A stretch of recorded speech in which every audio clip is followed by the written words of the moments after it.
although they think, and I mean, apes and stuff are still used for research. Yeah, but So, people although are they beginning to know realise they shouldn't be. Yeah, hang on, but although they know, but they've always known.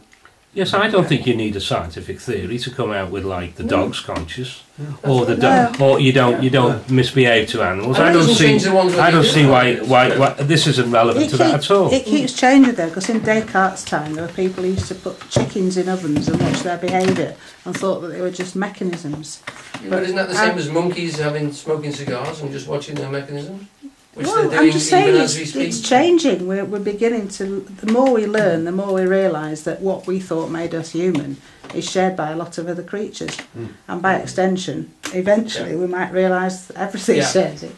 I suppose I'm saying I tend to go along with what Bob's just said. I don't think it actually does change us all that much, because always there have been people who knew that the animals that they were the alongside. same way human were beings treat other conscious. human beings badly as well. Completely, yeah. Because they see a profit in it for themselves. It would be nice if we thought that when we realised that they're so sophisticated creatures, and I mean, we were talking last year about an elephant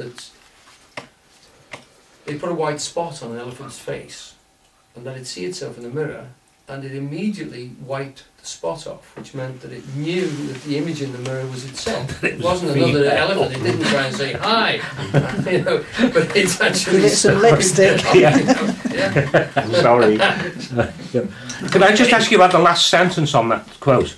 Yeah. It is ontologically prior to the material and biological complexity of nervous systems and brains. That's what I just said in plain English. I take that to mean... Not plain enough, obviously. I take that to mean that consciousness is ontologically prior, and it's just the complexity of the field, Okay. which for the sake of, well, Eugene says materiality is just considering the rotations. So if we're just looking at the structure, the more complicated absolute sentient power gets, or interpreting de Quincey in terms of Eugene, it is ontologically prior to the material, that is the structure of absolute sentient power, and biological complexity, the complexity of absolute sentient power, which gives rise to nervous systems and brains. In other words, if it's not doing, to put it in Scouse, if it's not making a fancy pattern, it'll be an Everton supporter. But if it makes a very fancy pattern, it'll be a Liverpool supporter. And if there isn't a pattern there at all, it'll be a Manchester United supporter. All that is written into the nature of the universe. Exactly. That it must produce different levels, and ultimately, so it can climb upon them, piggyback, get more and more sophisticated, and ultimately produce a rugby player.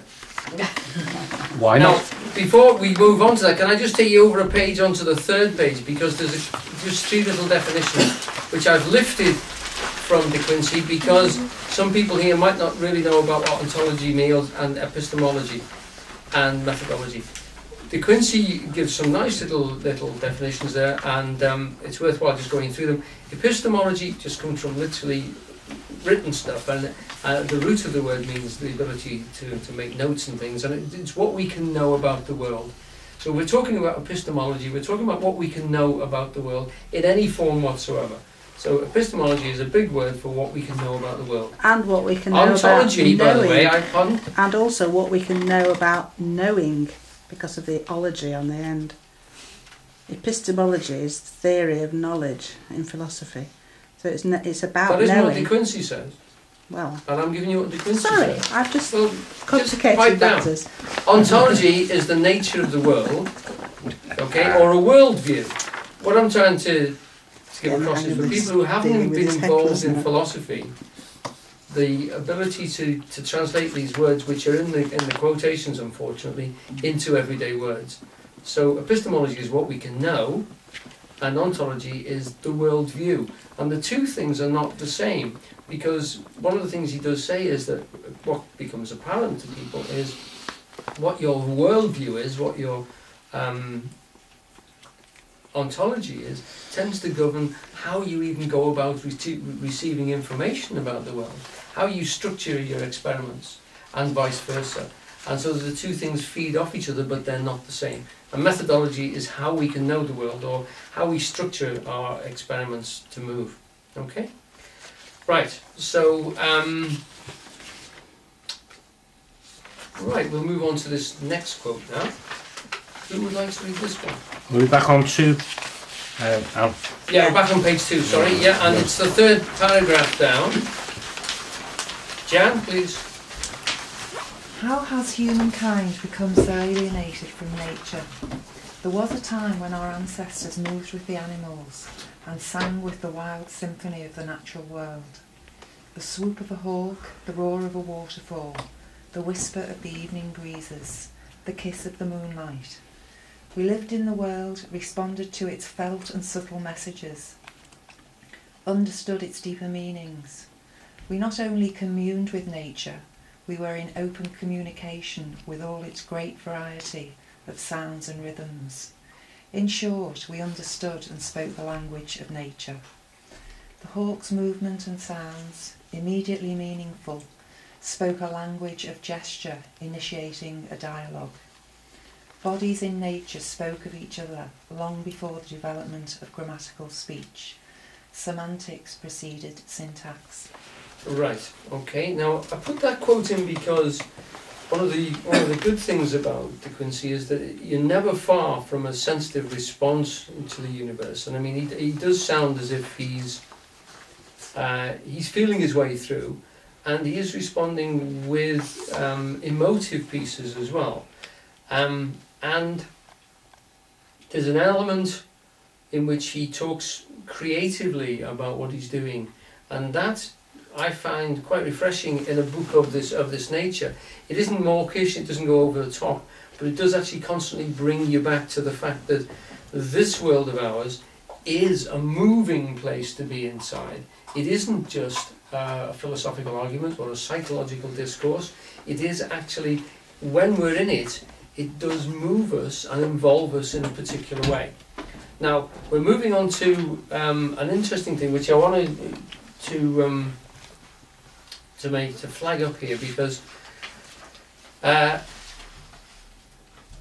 coming back to Eugene's stuff, I think he offers us a great deal of elucidation in here, because he actually describes things, I think, more simply and more clearly, but it makes reference to this creative aspect of consciousness as well. The very fact that because when we start to notice ourselves becoming conscious of ourselves, as Jeff mentioned, this thing where the consciousness itself starts to look back and look at its own nature and the very fact that it becomes conscious.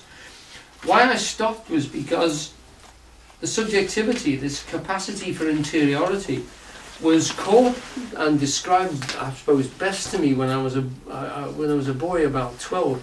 I read a book called Call of the Wild, and it's interesting because I was told that the writer of the book was actually Eugene's godfather. Who is that? Jack London. Jack London, yeah. Well, yeah. Yes. And I no further reference from that. But the point that he makes inside it is, he talks about the dog and the man is training the dog. So he puts it in a very practical situation. And what he says is that Buck, the dog, knew that it was hungry. But unlike a man, it didn't know that it knew that it was hungry. So in terms of description of consciousness and different layers of consciousness, he separates the man and the dog. And he separates that, and he gives through that the ability that the man could train the dog. And I mean, also from that point of view, I mean, there are dogs that train men. You know, so I mean, if you've got a dog, you realise that the dog will try and manipulate you in the same way to get what it wants. It doesn't have that reflexiveness.